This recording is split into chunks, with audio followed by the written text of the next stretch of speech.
Hello, I'm Hannes, I'm from Belgium. I love coming back to Porto. Incidentally, this was the second conference I ever spoke at in 2019, the first edition of NDC Porto. I've been privileged to speak here every year ever since, so it always feels a little bit like coming home, and it's great to be here.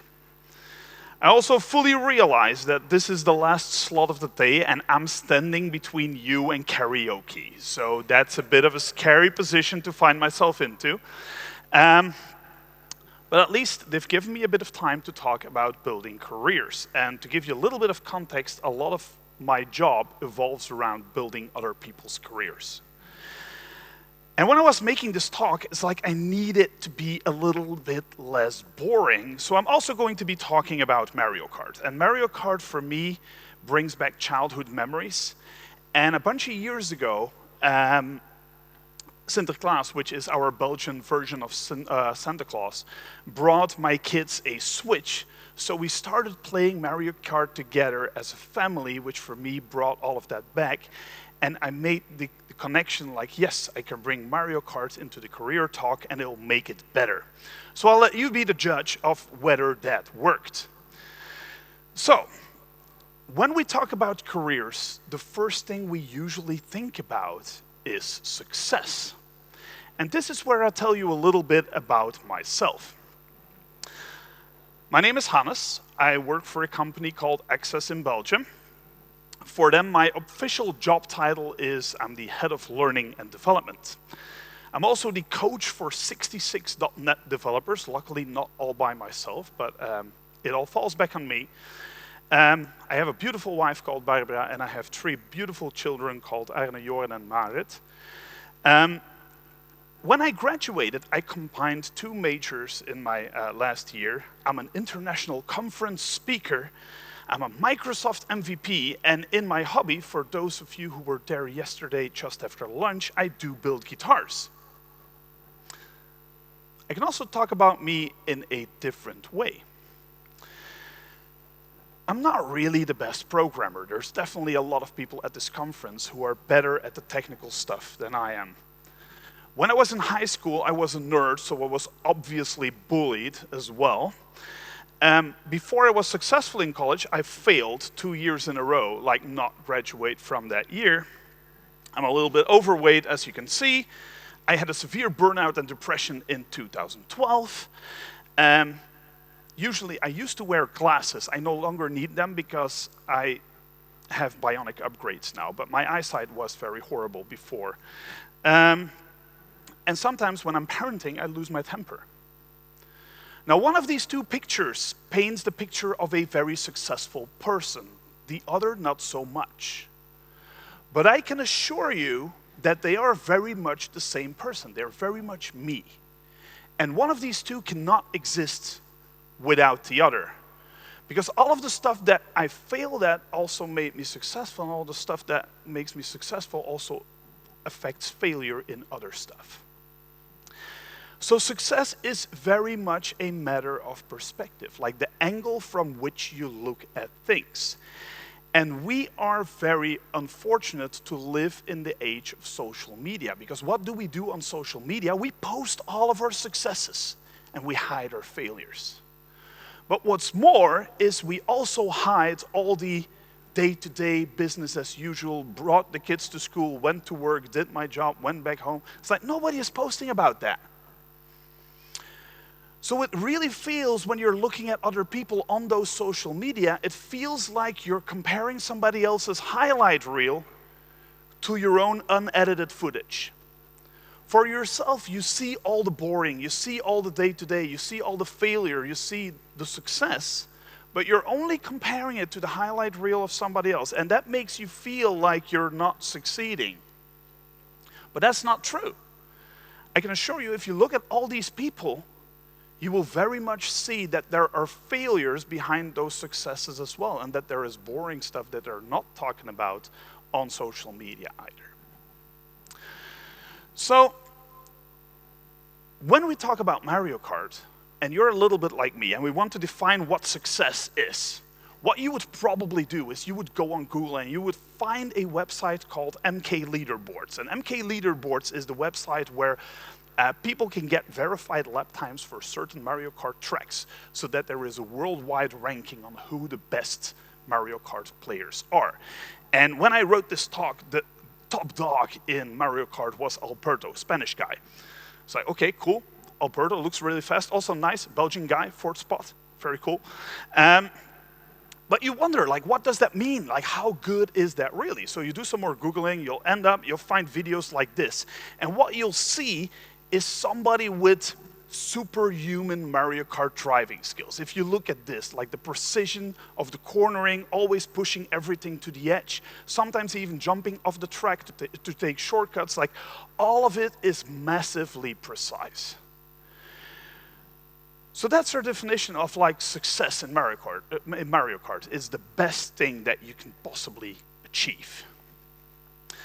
But when you compare yourself to Alberto, that wouldn't really be fair. It's basically like comparing baby Mario in the submarine to Link on the motorcycle. And for those of you who don't play Mario Kart, like all of the vehicles and all of the wings and all of the characters, they affect your driving characteristics. So it's not possible to do all of the world records in certain vehicles. You have to pick very specifically for the track what you're going to use.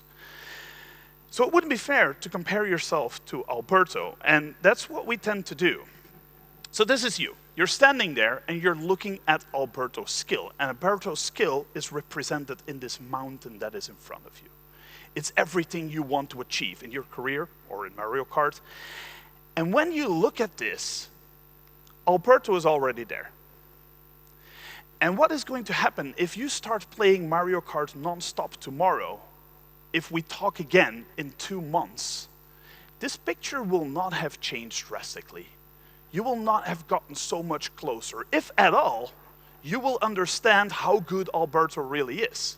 You will actually go through that valley and feel further away from your goal than ever before.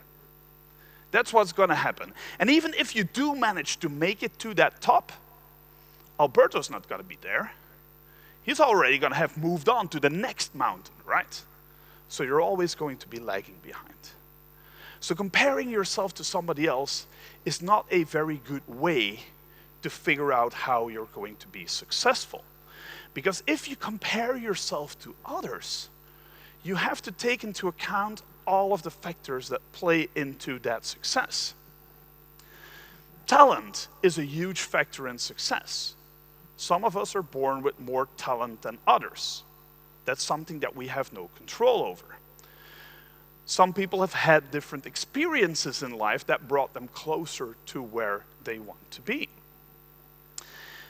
Some people just invest more time in reaching their goals. Some decide to spend time with their families or on hobbies or all of that sort of stuff. And that's very important too. And not everybody goes into some things with the same focus. I play guitar quite a lot, but I don't really practice with focus, which means I'm not really good. Somebody who spends the same amount of time, but with focus actually practicing, will probably get a lot better than I am.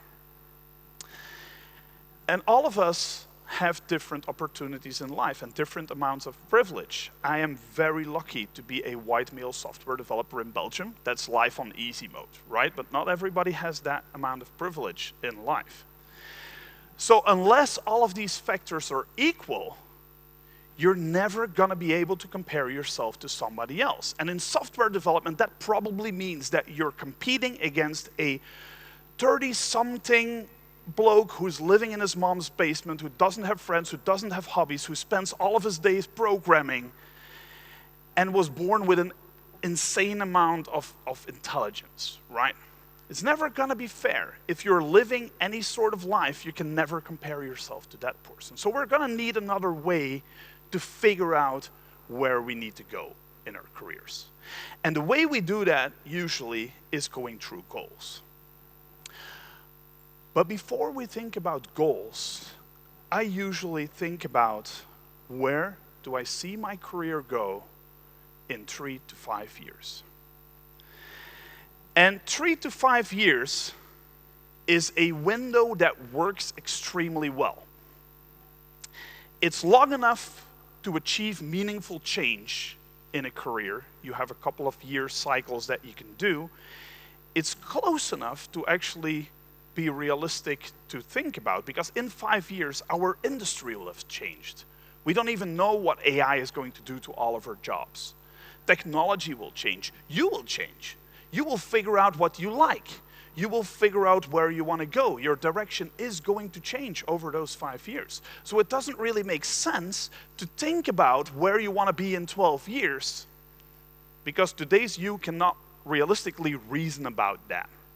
So from coaching people, I've realized that 3 to 5 year window is like the sweet spot when you want to think about where you go. And I on purpose don't call this a goal. This is a direction. And what you're getting with a direction is this arrow. You've seen this if you've played Mario Kart. It's the arrow that tells you to turn around when you're going the wrong way. And that is what your direction in your career is for. When you're setting short-term goals, when you're making decisions, when you're doing your day-to-day jobs, you can use your direction as a guidance to figure out which decisions you have to take that will get you closer to where you want to be. Because you can achieve a whole lot of things and take a whole bunch of trainings and grow as a person, but if your efforts are all over the place, you're not going to get that much closer to where you actually want to be in 3 to 5 years. So that's why that direction is important. You have to define first where you want to be to then put the short-term stuff into perspective. So I love talking about me, so let me tell you a little bit about chess. I started playing chess because my oldest son, when he was, I think, 7 or 8, started playing chess as well. Now, my current chess rating on Lichess, I checked this morning, is around 1100, which puts me in the 18th percentile. That means 82% of chess players are better than I am on that platform, right? And my current goal is to get to 1200.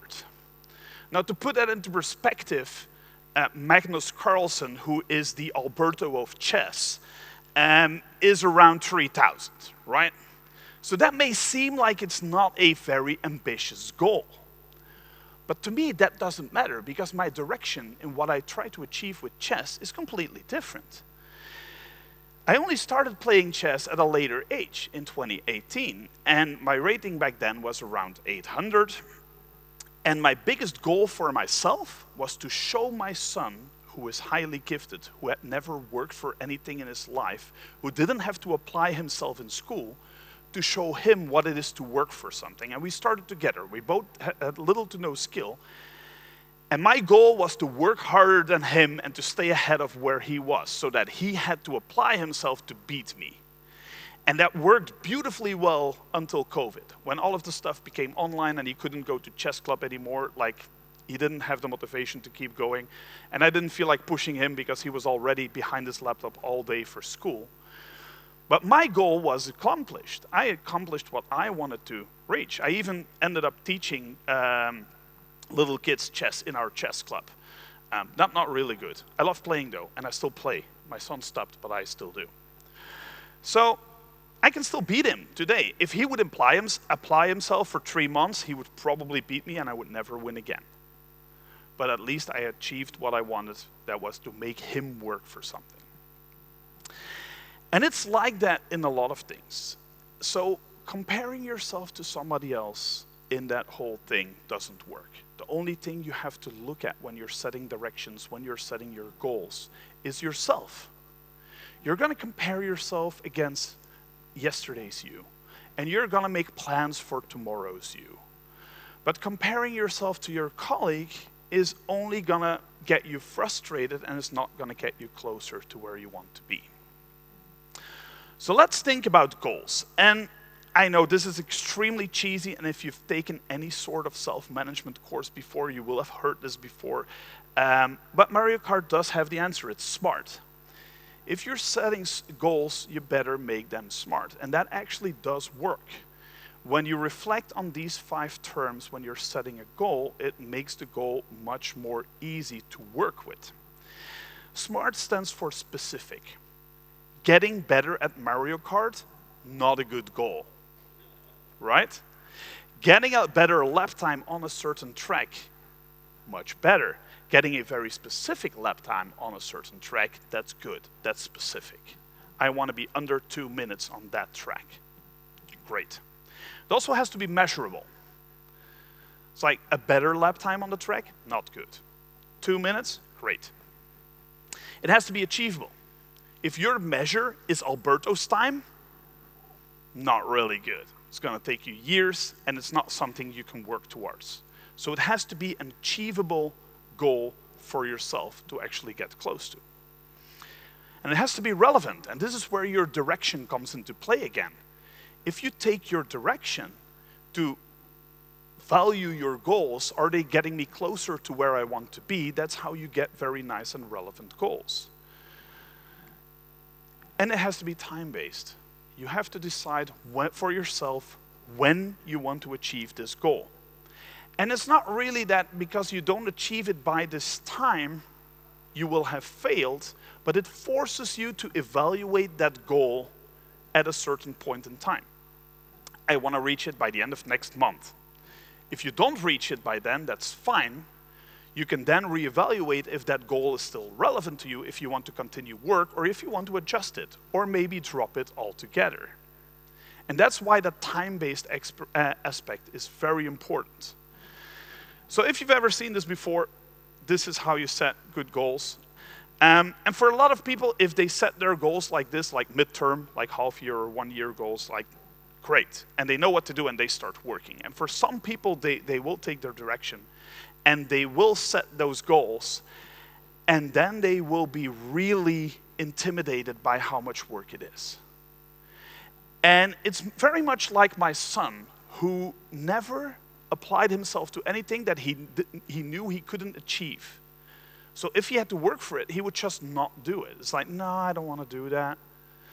And that could be one of the reasons why it's intimidating, but you might also have other reasons to find your goal intimidating. And a technique that I have learned for this, and that I was very skeptical about at first, is the technique of the 10 steps. You first put yourself at this side of the stage and say like, okay, what does it mean to not have achieved my goal at all? Like 0. I'm nowhere with this goal. Right? And you describe that to yourself. And then you physically move to the other end. And it's like, okay, this is number 10.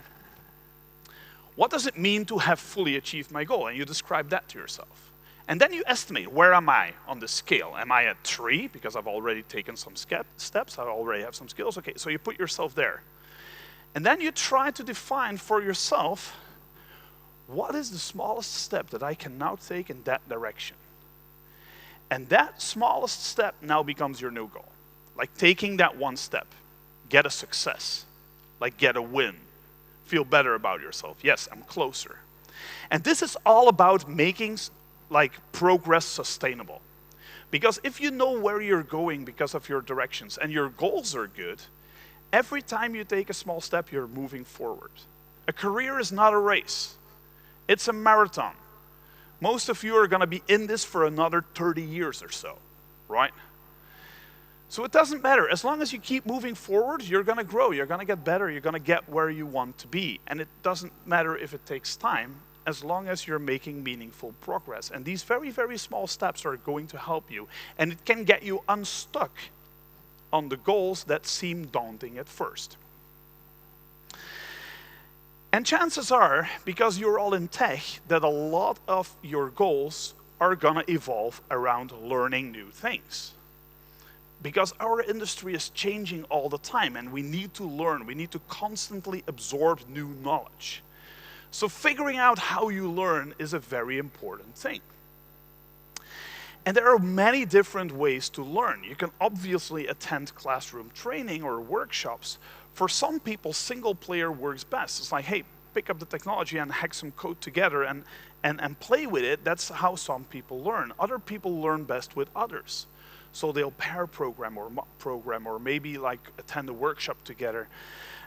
Some people like to go online. We live in an age where there's so many online resources like courses and video and YouTube and you have O'Reilly online where you can get your books online. It's like that works really well. And some people like to take those books offline and read them on paper. and then you have your wider display, right?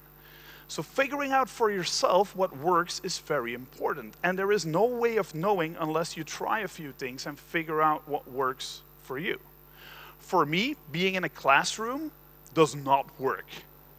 If somebody shows me a slide and I read it and I understand what it says and they're going to rant about it for the next 5 minutes, I'm going to fall asleep. Never works for me. But I do work well with others, like doing workshops and pair programming. It really does work for my skills, and that's what works for me. I like books and online courses if I need to look up knowledge. It's like figure out through an index like what I need to know and then skip to the right chapter. Works really well. I mean, everybody has their own system. Figure out what yours is. But the next thing you do have to worry about once you get past that screen is which difficulty you're going to learn at. And this is very important. If you play Mario Kart at 50cc level, even if you've never played Mario Kart before, chances are that you will win the race without applying yourself, without too much effort. It's not really that hard. On the other hand, if you play on 200cc, even if you're a little bit skilled, it's going to be really hard. And if you play Mario Kart and you're at the back, what happens? Anybody know? You get the bullet bill, right?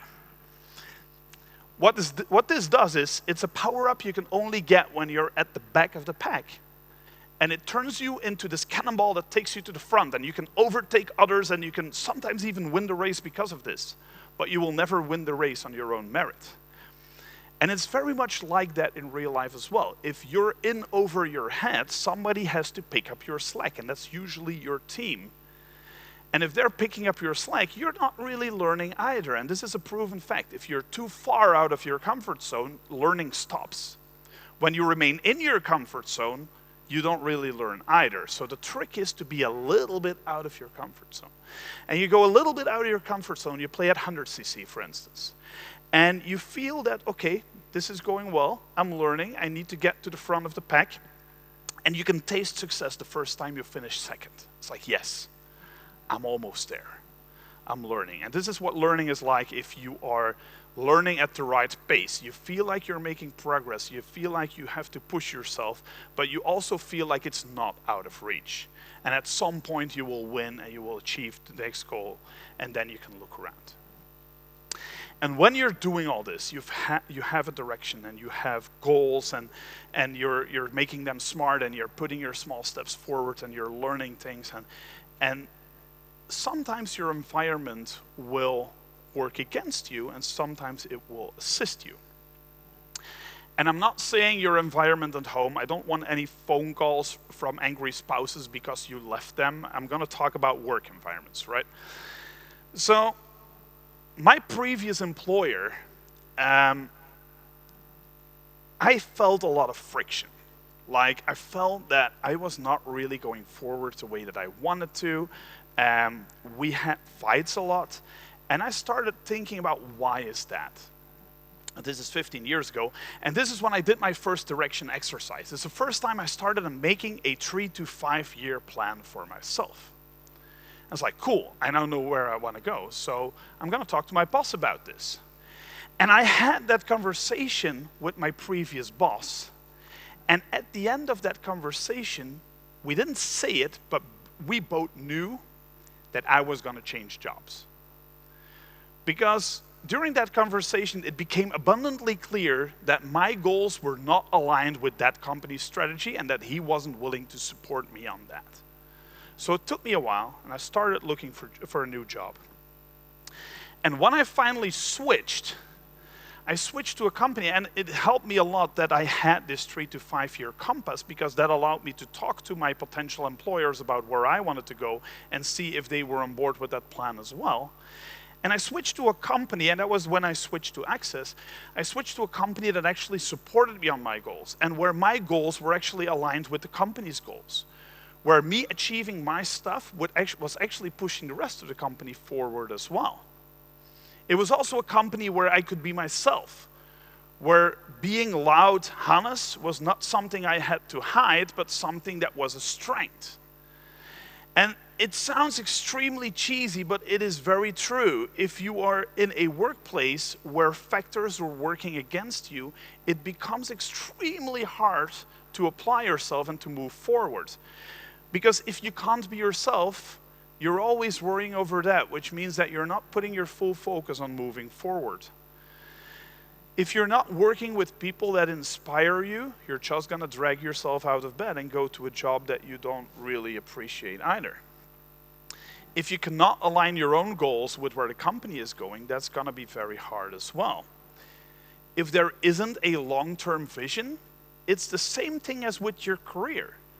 Like everything in the company will be all over the place and the company isn't going in a certain direction, which means that it's very hard to fit yourself into that story as well. And if you cannot contribute to that long-term mission, that maybe is a form of friction as well.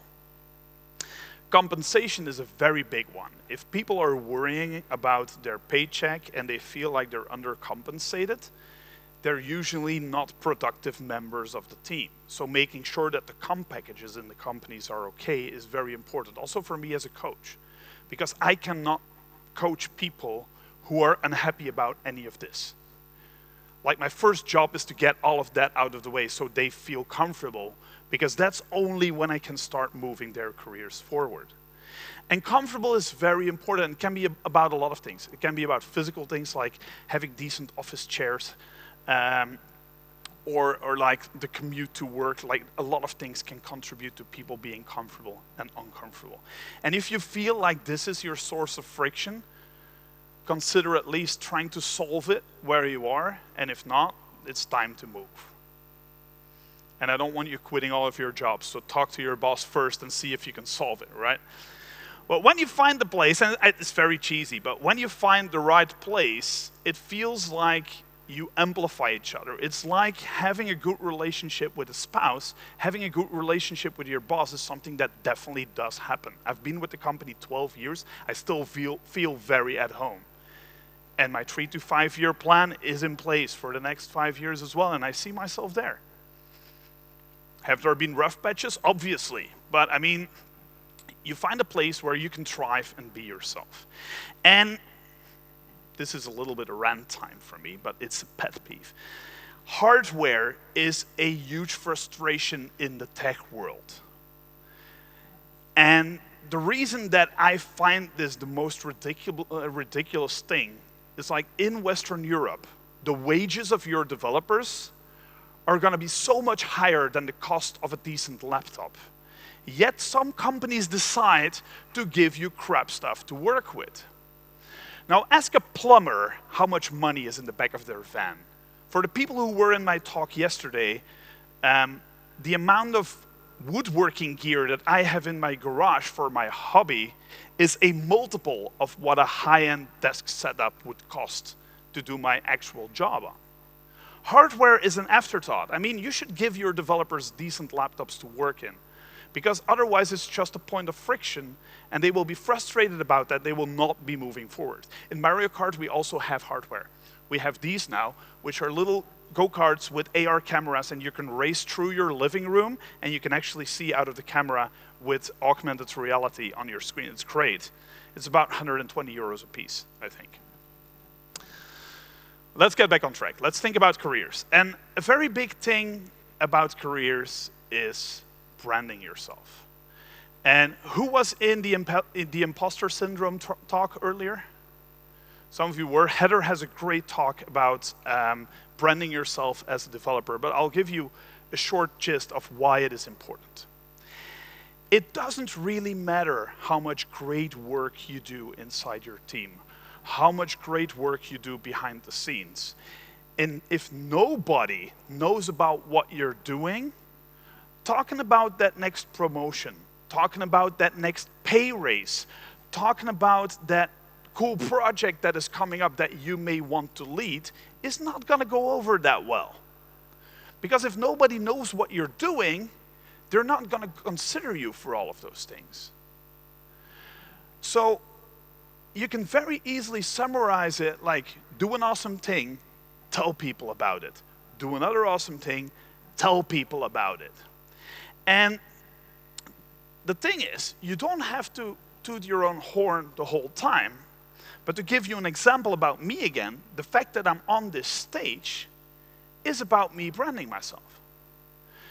I wanted to be a conference speaker for years. And I had submitted talks to a whole bunch of conferences and never gotten in. Because that world is pretty rough. A conference like this one probably gets 5 to 10 times the amount of talks submitted than they have slots for. Which means that if nobody knows who you are, you're probably not going to get in, right? So what I started doing is, when I went to a conference as an attendee, I started hanging out with the speakers, asking them for tips. I started talking to the organizers, asked them what they are looking for. And I also made it abundantly clear that this was something that I wanted. Weirdly enough, a year later, I got accepted. I think 1 and 1 equals 2 there, right? And if you do this, if you tell people what you want, you will find that most people are not assholes.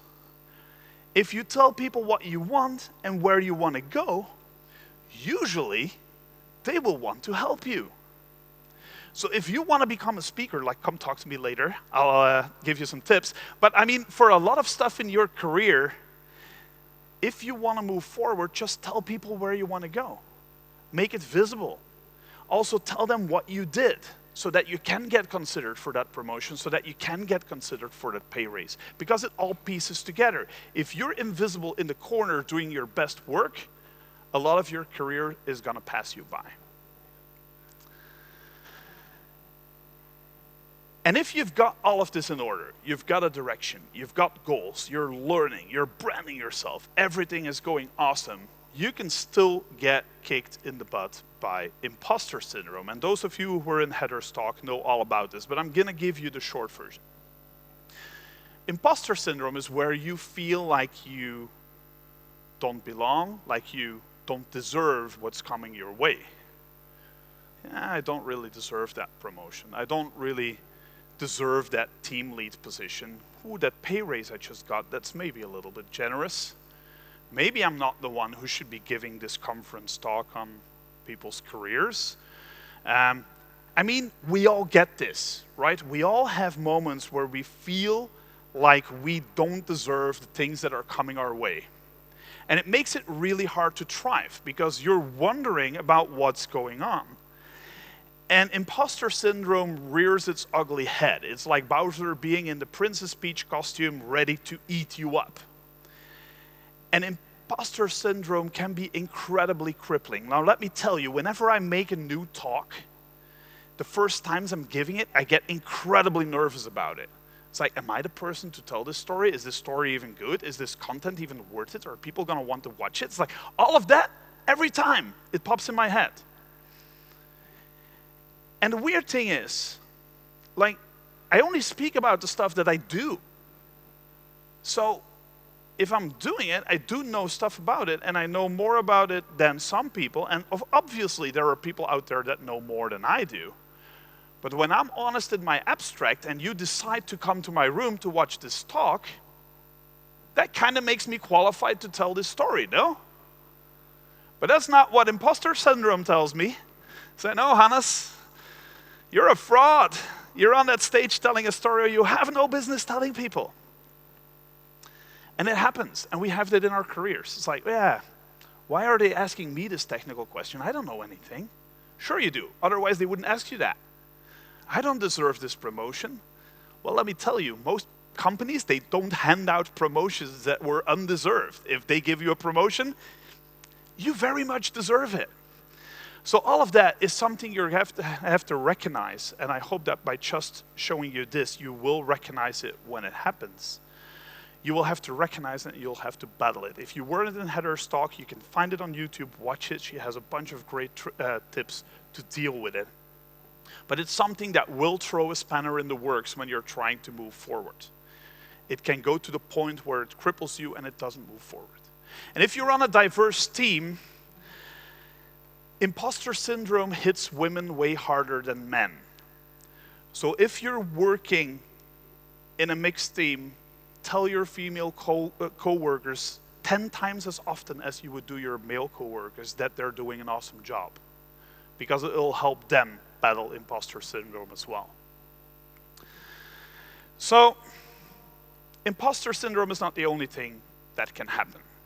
Life happens around you as well. And at some point, everything can go off track. Especially if you're driving Rainbow Road. Rainbow Road is designed to fall off. You can get off everywhere, right? And if you're pushing hard, it is more likely to happen. But it can be anything. It can be a loved one leaving you. It could be a family member dying. It can be burnout. It can be something that happens to your kids. It can be anything really that completely derails your 3 to 5 year plan. It happens. For me, it was crippling burnout in 2012. I had just made coach at Axxes, was coaching 15 .NET developers at the time. My son was 1 year old. I had moved in with my in-laws. I don't recommend doing that, so never do that. I was renovating my house. Like everything was happening all at once, and I was pushing really hard. And until that moment, I believed that if the going gets tough, you just push harder. Well, let me tell you, I woke up one morning and I couldn't. I couldn't bring myself to get out of my bed, into my car, drive to work. Impossible. So I called my manager, said, Tom, not gonna happen today. Gonna go to a doctor later, and I'm gonna let you know. So I went to my doctor and he said, you're a bit overworked. Maybe stay home for a week or two. If he would have told me that I would be home for 5 months, I would have gone straight back to work. But I didn't. I stayed home for 2 weeks, and after 2 weeks, well, nothing was better, so I stayed home for another 2, and then another month, and it took really, really hard work to get out of it, because in Mario Kart, somebody fishes you out and brings you back to the track with this angle thing. I thought I had a slide of that, but apparently it's gone. Something fishes you out and puts you back on the track. And in real life, that's what you're gonna have to do for yourself, and hopefully, you have people around you who help you accomplish that. For me, it was a psychologist, it was my partner, it was also my boss.